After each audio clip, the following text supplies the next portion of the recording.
Can we all just agree that the songs in Frozen 2 were not made for us regular folks? They were definitely made for Broadway singers like Adele Dazeem.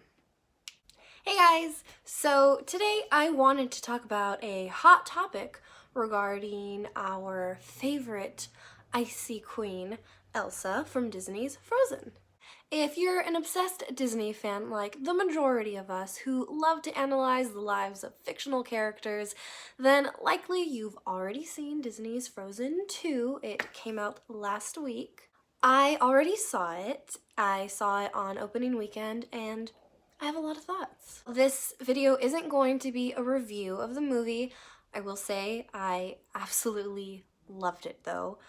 The visuals were just like breathtakingly beautiful, and the storyline and overall message is, dare I say, better than the first movie? Don't come for me. It's called an opinion. Personally, I just loved this one just a tad bit more than the first because I feel like I resonated with it and with Elsa a lot more than I did in the first movie. At the end of it all, at the end of Frozen 2, Elsa chooses herself. She puts herself first, finally. She accepts who she is, and she is literally reborn into the person that she was always meant to be.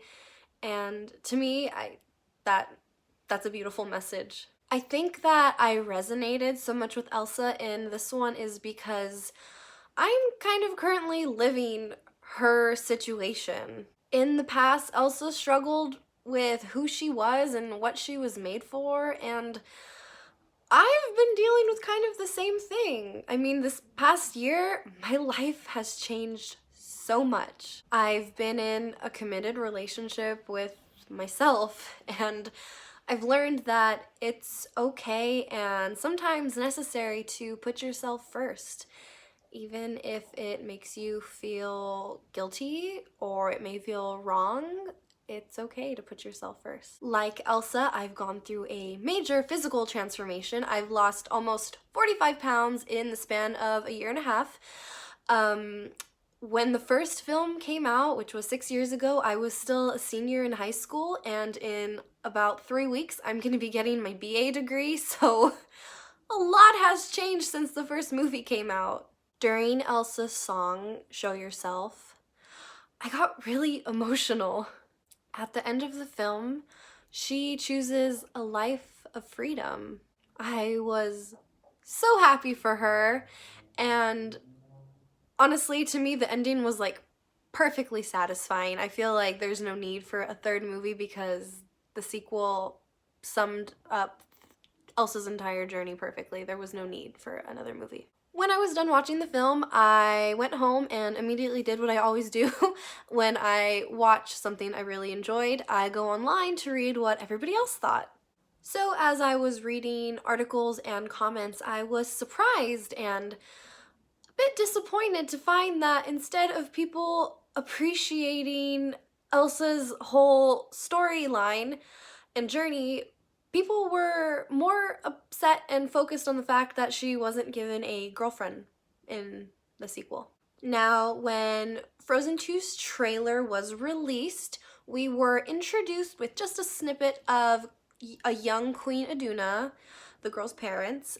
We didn't know that that was their mom at the time, but immediately people began shipping this very young character with Elsa, and we had no idea who she was, and people kind of ignored the fact that she was like way younger than Elsa. And then in the movie, we are introduced to a new character named Honeymarin, and she and Elsa have like one scene where it's just the two of them together, just one scene together, and this entire scene probably lasts about 2 minutes, but apparently it was enough to get people to say that, oh yeah, that's gonna be Elsa's girlfriend, even though there was like no romantic chemistry like that in the 2-minute scene. So, to the dismay of many fans, people were upset that Elsa and Honeymarin did not become a couple by the end of the movie.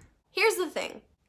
People demanding Disney to put Elsa in a relationship totally undermines the message and the journey that she has gone through. Elsa stands for the fans who choose themselves and are okay with being independent and okay being in a relationship, in a sense, with themselves. I'm just gonna go out and say that Elsa does not need to be in a relationship to represent the LGBTQ plus fans, because she's kind of already doing it being single. There has been nothing in both Frozen films that has hinted at Elsa being interested in a woman. In fact, there has never been anything to hint that Elsa is interested in anyone, regardless of them being a male or a female. There's a scene in Frozen 2, it's a flashback, it happens in the very beginning of the movie, and we see Elsa and Anna playing with these like figurines that Elsa created out of snow, and they're people. And Anna has a couple, and I think she makes them kiss or something, and Elsa on the side is just kind of like, bleh. I'm just gonna go out on a limb here and say that, if anything, Elsa is asexual, which is indeed part of the LGBTQ plus community. That's the plus part. She's part of the plus. But unfortunately, it's something that not a lot of people know about or don't recognize as being part of the community.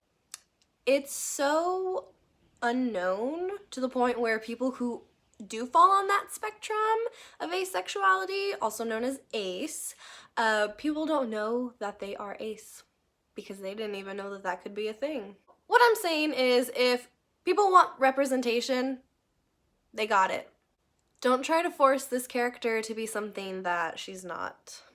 Some of us are actually content without being in a romantic relationship at all. We don't need one, nor do we want one, because we already get love from our friends, our family, but most importantly, we love ourselves enough to know and to feel that we don't need to be in a relationship.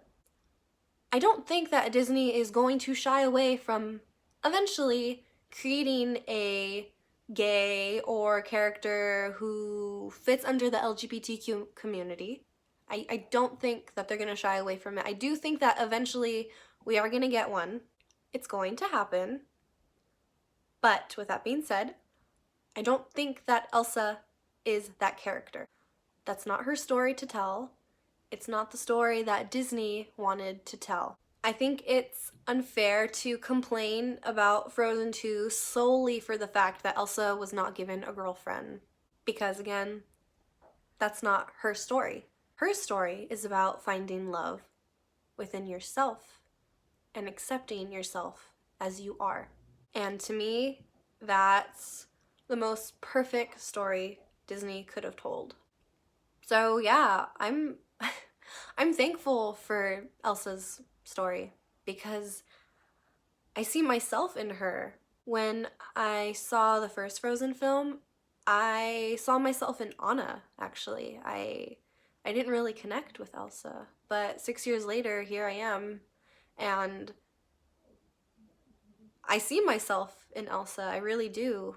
I think that anyone who is currently on a journey of self-love and accepting yourself for who you are can see their self in Elsa. Anyways, I hope you guys enjoyed this video, and I didn't create this to start any drama or any conflict online. This was just my take on the whole thing. I don't know if there's a lot or if any videos exist talking about the possibility of Elsa being asexual.